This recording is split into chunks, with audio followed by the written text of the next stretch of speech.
আমরা ওই যে সংবাদ পেয়ে এখানে আসছি বাগানটিলা নামক এলাকায়। এখানে একটা ঘরে দুজন মহিলার ডেড বডি পাওয়া গেছে।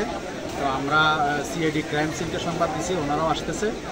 ওনারা আসলে পরে আলামত সংগ্রহ করে আমরা লাশ ময়নাতদন্তের ব্যবস্থা করবো এবং তদন্ত সাপেক্ষে অপরাধী যারা এই ঘটনার সাথে জড়িত প্রত্যেককে আমরা শনাক্ত করে ওদেরকে আইনের আওতায় নিয়ে আসছি।